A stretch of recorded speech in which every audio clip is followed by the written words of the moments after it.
1 Samuel 15. The Lord rejects Saul. And Samuel said to Saul, "The Lord sent me to anoint you king over his people Israel. Now therefore listen to the words of the Lord. Thus says the Lord of hosts, I have noted what Amalek did to Israel in opposing them on the way when they came up out of Egypt. Now go and strike Amalek and devote to destruction all that they have. Do not spare them, but kill both man and woman, child and infant, ox and sheep, camel and donkey." So Saul summoned the people and numbered them in Telaim, 200,000 men on foot, and 10,000 men of Judah. And Saul came to the city of Amalek and lay in wait in the valley. Then Saul said to the Kenites, "Go, depart, go down from among the Amalekites, lest I destroy you with them. For you showed kindness to all the people of Israel when they came up out of Egypt." So the Kenites departed from among the Amalekites. And Saul defeated the Amalekites from Havilah as far as Shur, which is east of Egypt. And he took Agag, the king of the Amalekites, alive and devoted to destruction all the people with the edge of the sword. But Saul and the people spared Agag and the best of the sheep and of the oxen and of the fattened calves and the lambs and all that was good, and would not utterly destroy them. All that was despised and worthless they devoted to destruction. The word of the Lord came to Samuel. "I regret that I have made Saul king, for he has turned back from following me and has not performed my commandments." And Samuel was angry, and he cried to the Lord all night. And Samuel rose early to meet Saul in the morning. And it was told Samuel, Saul came to Carmel, and behold, he set up a monument for himself, and turned and passed on, and went down to Gilgal. And Samuel came to Saul, and Saul said to him, "Blessed be you to the Lord. I have performed the commandment of the Lord." And Samuel said, "What then is this bleating of the sheep in my ears, and the lowing of the oxen that I hear?" Saul said, "They have brought them from the Amalekites, for the people spared the best of the sheep and of the oxen to sacrifice to the Lord your God, and the rest we have devoted to destruction." Then Samuel said to Saul, "Stop, I will tell you what the Lord said to me this night." And he said to him, "Speak." And Samuel said, "Though you are little in your own eyes, are you not the head of the tribes of Israel? The Lord anointed you king over Israel. And the Lord sent you on a mission and said, Go, devote to destruction the sinners, the Amalekites, and fight against them until they are consumed. Why then did you not obey the voice of the Lord? Why did you pounce on the spoil and do what was evil in the sight of the Lord?" And Saul said to Samuel, "I have obeyed the voice of the Lord. I have gone on the mission on which the Lord sent me. I have brought Agag, the king of Amalek, and I have devoted the Amalekites to destruction. But the people took of the spoil, sheep and oxen, the best of the things devoted to destruction, to sacrifice to the Lord your God in Gilgal." And Samuel said, "Has the Lord as great delight in burnt offerings and sacrifices as in obeying the voice of the Lord? Behold, to obey is better than sacrifice, and to listen than the fat of rams. For rebellion is as the sin of divination, and presumption is as iniquity and idolatry. Because you have rejected the word of the Lord, he has also rejected you from being king." Saul said to Samuel, "I have sinned, for I have transgressed the commandment of the Lord and your words, because I feared the people and obeyed their voice. Now therefore, please pardon my sin and return with me, that I may bow before the Lord." And Samuel said to Saul, "I will not return with you, for you have rejected the word of the Lord, and the Lord has rejected you from being king over Israel." As Samuel turned to go away, Saul seized the skirt of his robe, and it tore. And Samuel said to him, "The Lord has torn the kingdom of Israel from you this day, and has given it to a neighbor of yours who is better than you. And also the glory of Israel will not lie or have regret, for he is not a man that he should have regret." Then he said, "I have sinned, yet honor me now before the elders of my people and before Israel, and return with me, that I may bow before the Lord your God." So Samuel turned back after Saul, and Saul bowed before the Lord. Then Samuel said, "Bring here to me Agag, the king of the Amalekites." And Agag came to him cheerfully. Agag said, "Surely the bitterness of death is past." And Samuel said, "As your sword has made women childless, so shall your mother be childless among women." And Samuel hacked Agag to pieces before the Lord in Gilgal. Then Samuel went to Ramah, and Saul went up to his house in Gibeah of Saul. And Samuel did not see Saul again until the day of his death, but Samuel grieved over Saul. And the Lord regretted that he had made Saul king over Israel. 1 Samuel 16, David anointed king. The Lord said to Samuel, "How long will you grieve over Saul, since I have rejected him from being king over Israel? Fill your horn with oil and go. I will send you to Jesse the Bethlehemite, for I have provided for myself a king among his sons." And Samuel said, "How can I go? If Saul hears it, he will kill me." And the Lord said, "Take a heifer with you, and say, 'I have come to sacrifice to the Lord.' And invite Jesse to the sacrifice, and I will show you what you shall do. And you shall anoint for me him whom I declare to you." Samuel did what the Lord commanded and came to Bethlehem. The elders of the city came to meet him, trembling, and said, "Do you come peaceably?" And he said, "Peaceably, I have come to sacrifice to the Lord. Consecrate yourselves and come with me to the sacrifice." And he consecrated Jesse and his sons and invited them to the sacrifice. When they came, he looked on Eliab and thought, "Surely the Lord's anointed is before him." But the Lord said to Samuel, "Do not look on his appearance or on the height of his stature, because I have rejected him. For the Lord sees not as man sees. Man looks on the outward appearance, but the Lord looks on the heart." Then Jesse called Abinadab and made him pass before Samuel. And he said, "Neither has the Lord chosen this one." Then Jesse made Shammah pass by. And he said, "Neither has the Lord chosen this one." And Jesse made 7 of his sons pass before Samuel. And Samuel said to Jesse, "The Lord has not chosen these." Then Samuel said to Jesse, "Are all your sons here?" And he said, "There remains yet the youngest, but behold, he is keeping the sheep." And Samuel said to Jesse, "Send and get him, for we will not sit down till he comes here." And he sent and brought him in. Now he was ruddy and had beautiful eyes and was handsome. And the Lord said, "Arise, anoint him, for this is he." Then Samuel took the horn of oil and anointed him in the midst of his brothers. And the Spirit of the Lord rushed upon David from that day forward. And Samuel rose up and went to Ramah, David in Saul's service. Now the Spirit of the Lord departed from Saul, and a harmful spirit from the Lord tormented him. And Saul's servants said to him, "Behold now, a harmful spirit from God is tormenting you. Let our Lord now command your servants who are before you to seek out a man who is skillful in playing the lyre.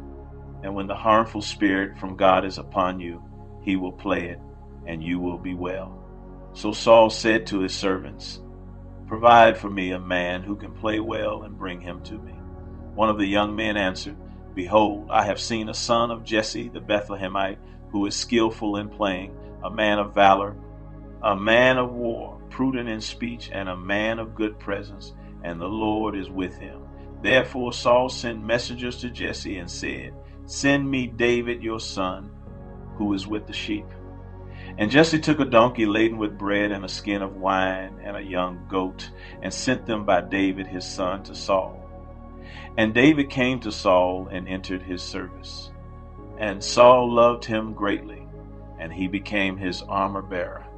And Saul sent to Jesse, saying, Let David remain in my service, for he has found favor in my sight. And whenever the harmful spirit from God was upon Saul, David took the lyre and played it with his hand. So Saul was refreshed and was well, and the harmful spirit departed from him. 1 Samuel 17, David and Goliath. Now the Philistines gathered their armies for battle, and they were gathered at Socoh, which belongs to Judah, and encamped between Socoh and Azekah in Ephes Dammim. And Saul and the men of Israel were gathered, and encamped in the valley of Elah, and drew up in line of battle against the Philistines. And the Philistines stood on the mountain on the one side, and Israel stood on the mountain on the other side, with a valley between them. And there came out from the camp of the Philistines a champion named Goliath of Gath, whose height was 6 cubits and a span. He had a helmet of bronze on his head, and he was armed with a coat of mail, and the weight of the coat was 5,000 shekels of bronze. And he had bronze armor on his legs, and a javelin of bronze slung between his shoulders. The shaft of his spear was like a weaver's beam, and his spear's head weighed 600 shekels of iron. And his shield bearer went before him. He stood and shouted to the ranks of Israel, Why have you come out to draw up for battle? Am I not a Philistine, and are you not servants of Saul? Choose a man for yourselves, and let him come down to me.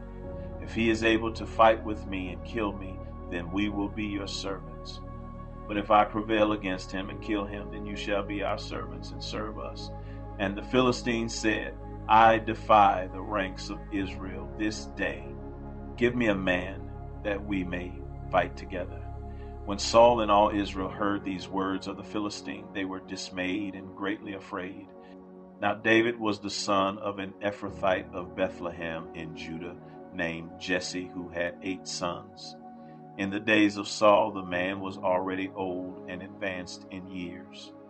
The 3 oldest sons of Jesse had followed Saul to the battle, and the names of his 3 sons who went to the battle were Eliab, the firstborn, and next to him Abinadab, and the third Shammah. David was the youngest. The 3 eldest followed Saul, but David went back and forth from Saul to feed his father's sheep at Bethlehem. For 40 days the Philistine came forward and took his stand, morning and evening. And Jesse said to David his son, Take for your brothers an ephah of this parched grain, and these 10 loaves, and carry them quickly to the camp to your brothers. Also take these 10 cheeses to the commander of their 1,000. See if your brothers are well, and bring some token from them.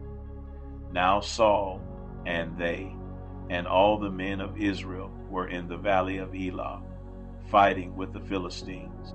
And David rose early in the morning and left the sheep with a keeper, and took the provisions, and went as Jesse had commanded him. And he came to the encampment as the host was going out to the battle line, shouting the war cry. And Israel and the Philistines drew up for battle, army against army. And David left the things in charge of the keeper of the baggage, and ran to the ranks, and went and greeted his brothers. As he talked with them, behold, the champion, the Philistine of Gath, Goliath by name, came up out of the ranks of the Philistines, and spoke the same words as before. And David heard him. All the men of Israel, when they saw the man, fled from him, and were much afraid. And the men of Israel said, Have you seen this man who has come up? Surely he has come up to defy Israel. And the king will enrich the man who kills him with great riches, and will give him his daughter, and make his father's house free in Israel. And David said to the men who stood by him, What shall be done for the man who kills this Philistine, and takes away the reproach from Israel? For who is this uncircumcised Philistine, that he should defy the armies of the living God? And the people answered him in the same way, So shall it be done to the man who kills him. Now Eliab, his eldest brother, heard when he spoke to the men.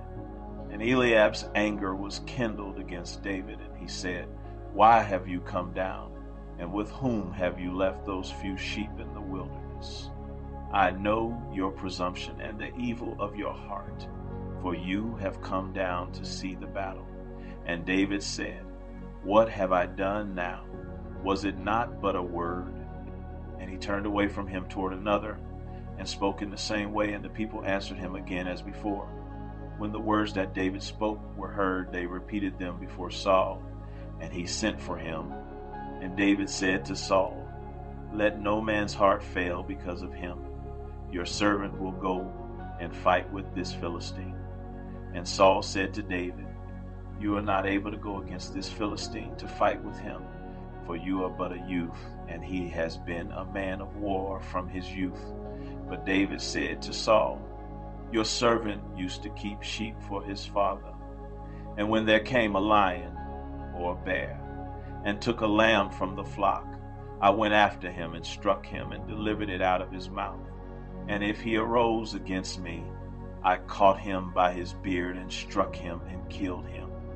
Your servant has struck down both lions and bears, and this uncircumcised Philistine shall be like one of them, for he has defied the armies of the living God."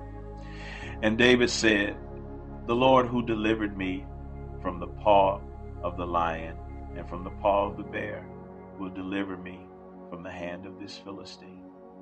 And Saul said to David, "Go, and the Lord be with you." Then Saul clothed David with his armor. He put a helmet of bronze on his head and clothed him with a coat of mail. And David strapped his sword over his armor. And he tried in vain to go, for he had not tested them.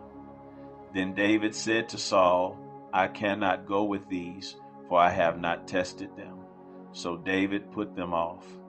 Then he took his staff in his hand and chose 5 smooth stones from the brook and put them in his shepherd's pouch. His sling was in his hand, and he approached the Philistine. And the Philistine moved forward and came near to David with his shield bearer in front of him. And when the Philistine looked and saw David, he disdained him, for he was but a youth, ruddy and handsome in appearance. And the Philistine said to David, "Am I a dog that you come to me with sticks?" And the Philistine cursed David by his gods. The Philistine said to David, "Come to me, and I will give your flesh to the birds of the air and to the beasts of the field." Then David said to the Philistine, "You come to me with a sword and with a spear and with a javelin, but I come to you in the name of the Lord of hosts, the God of the armies of Israel, whom you have defied. This day the Lord will deliver you into my hand, and I will strike you down and cut off your head. And I will give the dead bodies of the host of the Philistines this day to the birds of the air and to the wild beasts of the earth, that all the earth may know that there is a God in Israel, and that all this assembly may know that the Lord saves not with sword and spear. For the battle is the Lord's, and he will give you into our hand." When the Philistine arose and came and drew near to meet David, David ran quickly toward the battle line to meet the Philistine. And David put his hand in his bag and took out a stone and slung it and struck the Philistine on his forehead. The stone sank into his forehead, and he fell on his face to the ground. So David prevailed over the Philistine with a sling and with a stone, and struck the Philistine and killed him. There was no sword in the hand of David. Then David ran and stood over the Philistine, and took his sword and drew it out of its sheath and killed him and cut off his head with it. When the Philistines saw that their champion was dead, they fled. And the men of Israel and Judah rose with a shout and pursued the Philistines as far as Gath and the gates of Ekron, so that the wounded Philistines fell on the way from Sha'arim as far as Gath and Ekron. And the people of Israel came back from chasing the Philistines, and they plundered their camp. And David took the head of the Philistine and brought it to Jerusalem, but he put his armor in his tent. As soon as Saul saw David go out against the Philistine, he said to Abner, the commander of the army, "Abner, whose son is this youth?" And Abner said, "As your soul lives, O king, I do not know." And the king said, "Inquire whose son the boy is." And as soon as David returned from the striking down of the Philistine, Abner took him and brought him before Saul, with the head of the Philistine in his hand. And Saul said to him, Whose son are you, young man? And David answered, I am the son of your servant Jesse the Bethlehemite.